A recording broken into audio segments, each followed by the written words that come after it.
Je vous salue, chers compatriotes, chers frères et sœurs, dans le congolais. Zachary Barabassoye, bon, il y a beaucoup qui se plaignent, écoutez, il faut avoir à dire, et puis surtout, il faut en inspiration. Bon, le Banabatobuni, Kolobaranabat Pebayo Kakayo, Kolobaranabat Pebatalakayo, les alliés quand même d'Oyan Zambé.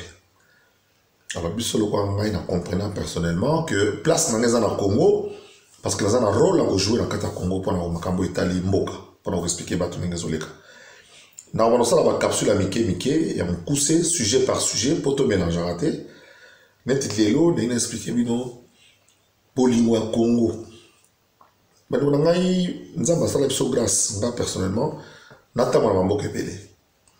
quand je vois ce qui se passe dans Mboka Msoussou, comment est-ce qu'il va souder, va unir, il va tomber Mboka na Mboka. Biso ba Congo le tropé sa Congo chance mingité.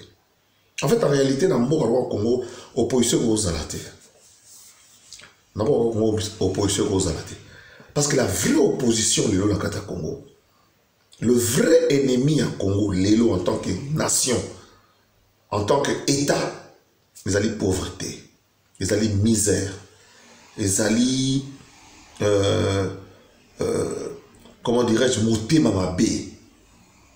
Si nous nous unissons tout en étant dans l'opposition pour combattre la misère, tout en étant dans l'opposition, tout en combattant la pauvreté, c'est-à-dire en faisant une opposition républicaine, il y a au-delà de là que je m'y mette. Mais il y a pour participer dans l'idée pour m'ouvrir avancer. Pour Fatia, ça va pendant au moins 10 ans. Fatia, on les connaît en 2023.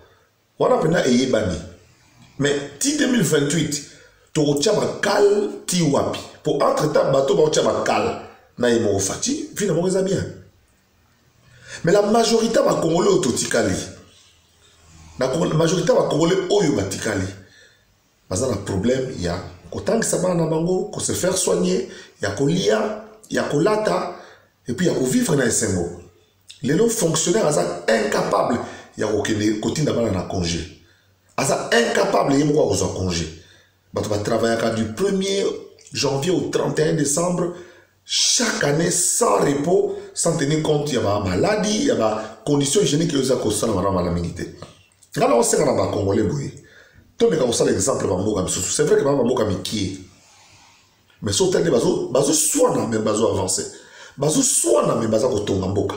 Bazo soit na même bazo komi pesa à partir de à tout au bazo na Mboka pour avancer.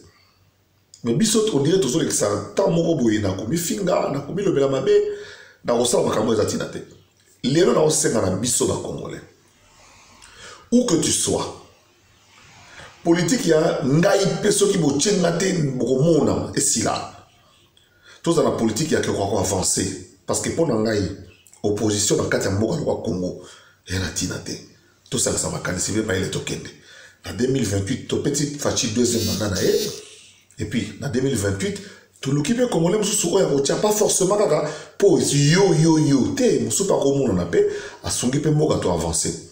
Surtout que diaspora est comme Kozonga. On les a macanisés dans la Cabonamino sur le Congo n'a pas besoin de l'opposition pour avancer.